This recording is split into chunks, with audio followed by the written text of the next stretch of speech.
Hello everyone, welcome back to our channel. I hope आप लोगों की प्रेपरेशन टर्म 2 की एकदम अच्छे से चल रही है। You guys are studying hard, practicing hard.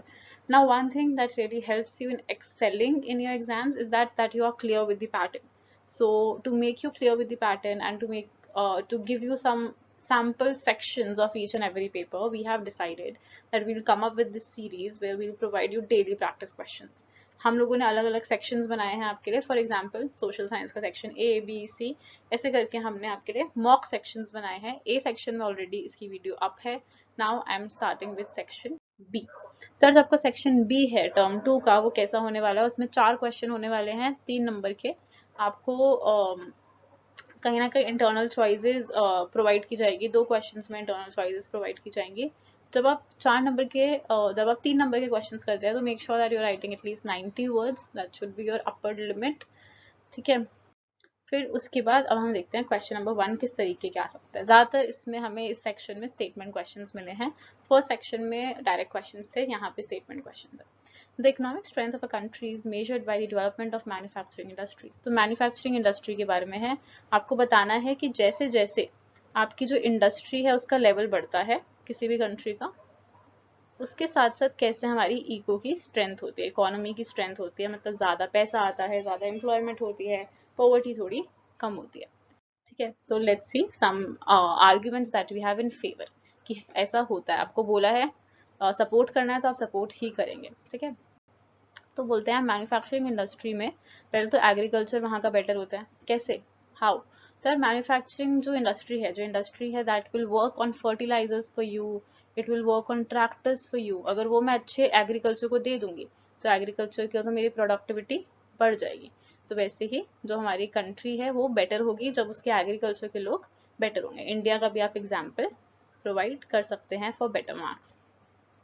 फिर अगर मैन्युफैक्चरिंग अच्छी होगी तो टर्शरी और सेकेंडरी में जॉब्स मिलती हैं.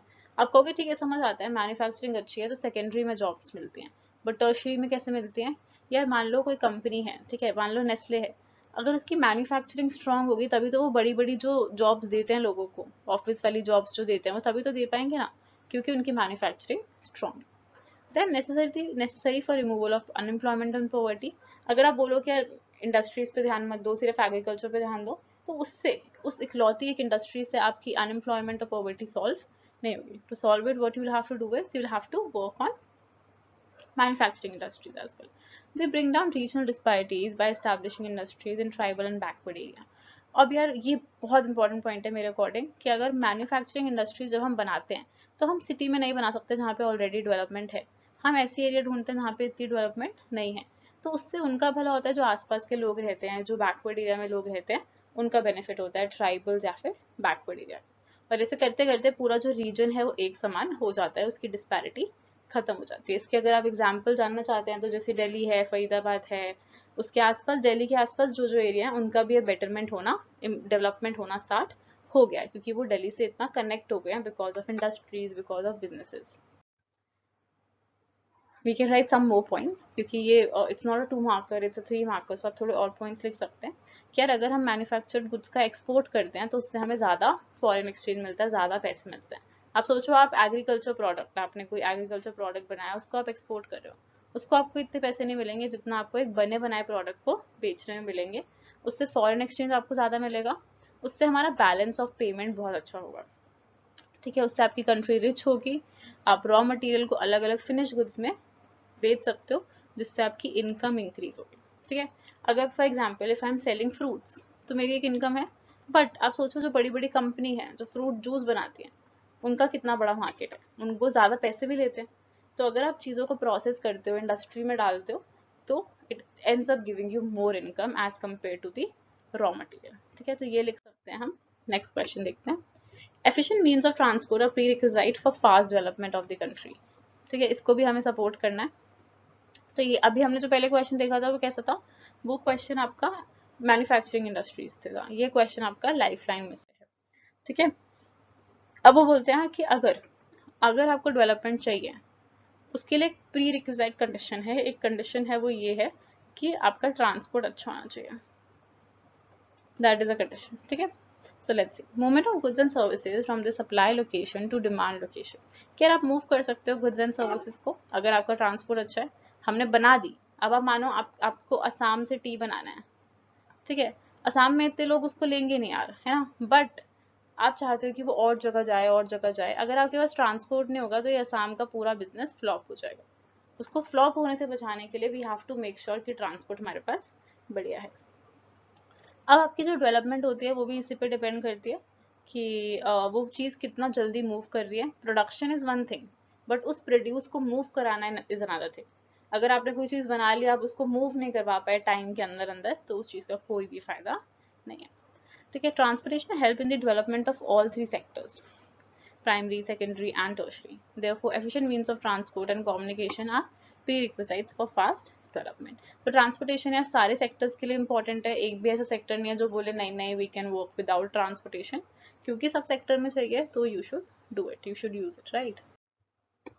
Next question, globalisation and greater competition among producers has been advantages to consumers. Sir यहाँ पे ये आपका इको का क्वेश्चन है। So the thing is, I have not given you choices in this PPT, but I'll be giving you choices in the next video that I'll be making. Why not here? Because ये छोटे छोटे questions हैं. I want you guys to do all the questions. जब हम practice करते हैं तो we should not look for options. जब हम paper करते हैं, हाँ ठीक है, then we should utilize options, no doubt about that. But वैसे you should think यार हमें करना है, ठीक है, हर क्वेश्चन करना है। तो इकोनॉमिक्स का क्वेश्चन है कि ग्लोबलाइजेशन से प्रोड्यूसर्स कंज्यूमर्स का बहुत फायदा हुआ है, तो आपको लिखने हैं एडवांटेजेस टू कंज्यूमर्स। तो अब आप खुद सोचो, ठीक है, आप एक कंज्यूमर हो 1950 के, 1950 भी मतलब 90 ले लो, ठीक है, और अब आप एक कंज्यूमर हो इस एरा में। तो इस एरा में आपको कितना फायदा है as a consumer. Let's say you want to buy something जिससे आप कॉल कर सको, तो यहाँ पे आपके पास बहुत ही लिमिटेड ऑप्शन थे। फोन, छोटे वाले फोन तो आप समझ ही नहीं सकते हो, यहाँ पे हम सीधा स्मार्टफोन पे जाते हैं, which offers me so many options. एक ही फोन, उस फोन में भी इतनी वेराइटी है। तो एज अ कंज्यूमर हमारे पास बेस्ट चीज क्या है, we have variety. Another best thing, हमारे पास क्वालिटी कंपटीशन रहता है, इसलिए हर कोई अपना बेस्ट करने की कोशिश करता है। अनदर थिंग, क्योंकि इतना कंपटीशन रहता है तो प्राइस हमें बहुत ही कंपेटिटिव मिलता है। तो हमें वैरायटी मिलती है एज अ कंज्यूमर, क्वालिटी मिलती है, प्राइस में कंपटीशन है, हमारी बात सुनी जाती है, they take a feedback so seriously. नहीं तो पहले ऐसा होता था कि एक बार उन्होंने कोई चीज बेच दी, so they'll not take your feedback, but now they take feedback very seriously, they take criticism very seriously, they take customer care as something, you know, which is very serious for all the companies now. Why? Because competition has increased. Why? Because Indian companies are competing with global companies. तो ये सब हम लिख सकते हैं। So we are done with section B also. आपने देखा section A में हमने 5 क्वेश्चन किए, section B में हमने 3 किए। Next time I'll come with section C. So stay tuned and keep watching. Please do the requisites like liking, share and subscribing to our channel.